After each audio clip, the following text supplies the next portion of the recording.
پھر کے بعد ہوتی ہے۔ ہاں، یہ ایک تحفہ آپ کو آج اور دے رہے ہیں۔ یہ میں نے ان کو کہا، یہ بھی پرانا خطاب ہے، پچھلا آپ کو یاد ہے، آپ آئے تھے جب شان صدیق اکبر کانفرنس ہوئی تھی رضی اللہ تعالیٰ عنہ، تو میں نے ان کو کہا تھا کہ آپ خطابات کروا لیتے ہیں اور بعد میں اس کو کتابی صورت میں چھاپتے نہیں اور دیتے نہیں ہیں، تو پھر فائدہ کیا؟ اتنا اہم جامع چیز ملے تو تقسیم کر دیں۔ تو شان سیدنا صدیق اکبر رضی اللہ تعالیٰ عنہ کا وہ خطاب جو چھپ گیا ہے، اس میں آپ کا مقام قربت و معیت ہے، اور ایک اور موقع پر کوئی خطاب اگر کوئی سبیل بن گئی آئندہ سال کسی وقت اللہ کو منظور ہوا تو بقیہ کر دوں گا شان فنائیت و صدیقیت، تو پھر اس کی ایک قسط اور بھی آ جائے گی۔ اور صدیقیت وہ مقام ہے جو ولایت میں نبوت کے بعد سب سے بلند ترین مقام ہے۔ اس پر محدثین نے بات کی کہ آقا علیہ السلام نے فرمایا کہ اگر میری امت میں کوئی ایک بھی محدث ہوا، میری امت میں کوئی ایک بھی محدث ہوا، مکلم ہوا، ملہم ہوا، یعنی جس پر اللہ الہام کرے، جس سے اللہ کلام کرے، مکلم ہوا، یہ باب تفعیل سے ہے، مکلم یا محدث باب تحدیث باب تفعیل سے، جس سے اللہ بات کرے، کلام کرے، الہام کرے، اگر ایک بھی اگر ہوا تو وہ عمر ہوں گے رضی اللہ تعالیٰ عنہ۔ تو بعضوں نے اس مقام کو بلند کہا، تو اس پر ائمہ نے، محدثین نے کہا کہ سیدنا فاروق اعظم رضی اللہ تعالیٰ عنہ بے شک مکلم اور مفہم اور ملہم اور محدث سیدنا فاروق اعظم رضی اللہ عنہ۔ آقا نے فرمایا پہلی امتوں میں ہوتے تھے، میری امت میں ایک بھی ہوا تو عمر ہوں گے، لیکن سیدنا صدیق اکبر کا مقام آپ کے مکلمیت سے بھی بلند ہے، آپ کا درجہ صدیقیت کا ہے۔ تو یہ دے دیا۔ میں اب یہاں آیا ہوں تو مجھے بعض طلباء نے، شاگردوں نے، بعض علماء احباب نے بتایا کہ بعض لوگ ہمارے ہاں بدقسمتی مناظرہ کے مزاج نے اپنے مسلک سے بھی لوگوں کو بیگانہ کر دیا ہے، راہ اعتدال سے بھی بیگانہ کر دیا ہے، اور وہ لذت و حلاوت روحانیت جو تھی اس کو بھی نکال دیا ہے مناظرہ کے ماحول نے۔ تو مجھے کئیوں نے بتایا کہ وہ کوئی لوگوں نے کتاب لکھ دی ہے، تو کتابیں تو ساری زندگی لکھتے ہی رہے ہیں، اس کا ہم نوٹس کبھی نہیں لیتے، ہر ایک کا حق ہے، کوئی 100 بھی لکھ دے نا اگر ہمارے خلاف تو مجھے ناراضگی نہیں ہوتی، میں خفا نہیں ہوتا، اس کا حق ہے، چلو اس کو اگر ایسی باتوں پر لکھنے کا شوق ہے تو وہ اپنا شوق پورا کرے، ہمارا شوق کچھ اور چیزوں پر لکھنے کا، ہم وہ لکھتے رہیں گے، امت کو دیتے رہیں گے، فرق نہیں۔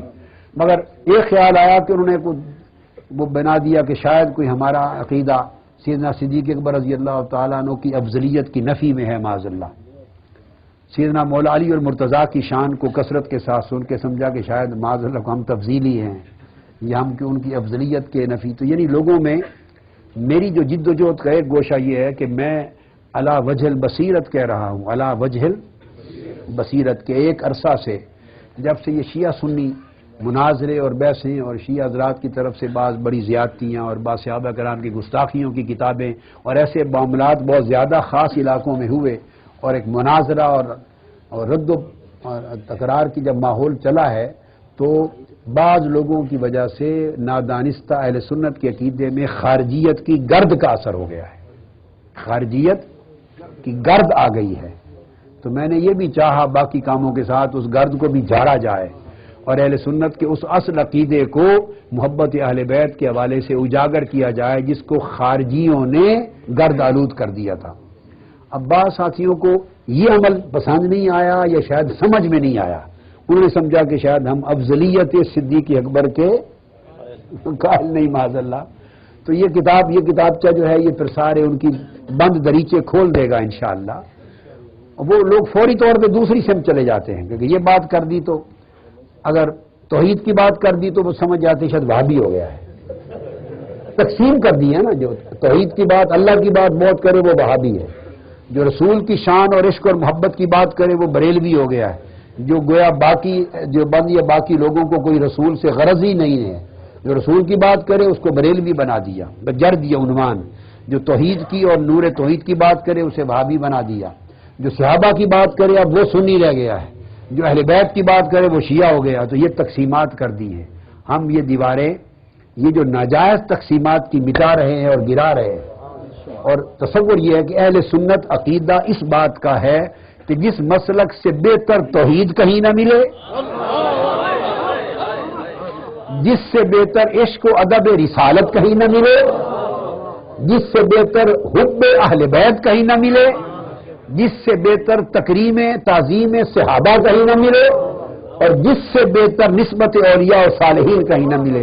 جہاں یہ پانچوں چشمے مل جائیں اس جگہ کا نام اہل سنت والجماعت ہے۔ باقی لوگ ایک ایک چشمے کے ساتھ وابستہ ہیں، باقی ایک ایک چشمے سے وابستہ، جہاں پانچوں ندیاں ملتی ہیں اس کو اہل سنت والجماعت کہتے ہیں۔ اور اس کی جو اصل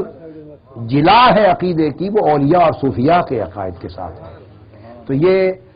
آپ اشارہ سمجھ گئے میں نے جو کیا، بعض لوگوں کی جو مجھے خبر یہاں پہنچا ہوں تو بعض لوگوں نے دی، تو یہ کتاب چھاپ، یہ وہ خطاب تھا، میں نے کہا تو آپ کتاب کیوں نہیں چھاپتے، ایسی چیزیں چھاپتے رہا کریں۔ یہ انہوں نے چھاپ دیا تھا تو آپ کے لیے تحفہ سب کو مل گیا۔ تو افضلیت صدیق اکبر رضی اللہ تعالیٰ عنہ کے باب میں، بھائی بابا میں ہمیشہ کہا کرتا ہوں، ہمیں اہل سنت کا عقیدہ کون سکھائے گا؟ لوگ سن کر سنی ہوئے ہیں، ہم دیکھ کر سنی ہوئے ہیں۔ لوگ سن کر پڑھ کر سنی ہوئے ہیں، تو پڑھا اور سنا تو ہم نے بھی ہے، یہ تو مشترک ہے، ہم دیکھ کر سننی ہے۔ اب میں اس سے زیادہ میں کیا کہتا ہوں، لوگوں کے اس دور میں ہاضمے میں اچھے نہیں رہے، وہ کھیر پکاتے محمد بخشا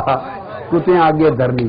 وہ میں ان کو کہا کرتا ہوں کہ ہمارے ساتھ ایک حشر ہو چکا ہے جو یوسف علیہ السلام کے ساتھ ہوا تھا۔ ان کو حضرت یعقوب علیہ السلام نے فرمایا تھا لا تقصص رؤیاک علی اخوتک،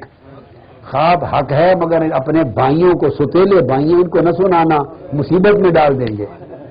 تو جو یوسف علیہ السلام کا جو نصیب عظیم تھا اس میں سے ایک حصہ زندگی میں ہمیں بھی مل چکا ہے۔ ایک تھوڑی سی بات بتا دی تھی تو ستیلوں نے ایک قیامت بپا کر دی قیامت بپا کر دی،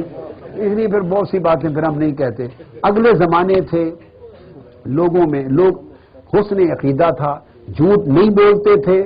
تو دوسروں پر اعتماد بھی کرتے تھے۔ اب اتنا کذب کا اور کذب کا زمانہ آ گیا، سمجھتا ہر شخص جھوٹ بولتا ہے، اس لیے وہ باتیں اب کہنے کا دور نہیں رہا۔ اگلے کہہ بھی گئے، لکھ بھی گئے، کہہ بھی گئے، لکھ بھی گئے۔ تو ہمیں سنی تو الحمدللہ تعالیٰ آپ علماء، جتنے علماء کونسل کے لوگ ببانگ دہل کہا کریں، ہم اگر 10 سال بھی اہل بیت کی محبت اور فضیلت کے بیان میں لگا دیں، 50 سال بھی لگا دیں، تو دراصل خارجیت کی گرد جھاڑ رہا ہوں۔ اس کا مطلب یہ کبھی کوئی نہ لے، ببانگ دہل کہا کریں کہ ہمارا افضلیت سیدنا صدیق اکبر، سیدنا فاروق اعظم اور ترتیب فضیلت صحابہ کا وہی عقیدہ ہے جو اہل سنت والجماعت کے جمیع ائمہ علماء کا سواد اعظم کا صدیوں سے ہے۔ ہمارا رتی برابر کوئی فرق نہیں ہے۔ ایسے اپنے ہمیں کوئی تفضیلی مفضیلی کہہ کہ کوئی اپنی عاقبت نہ خراب کرتا پھرے، کیونکہ جھوٹی تہمت ہے اور اللہ کو جھوٹی تہمت گوارا نہیں ہے، بہت بڑا گناہ ہے، عظیم ہے، گناہ ہے۔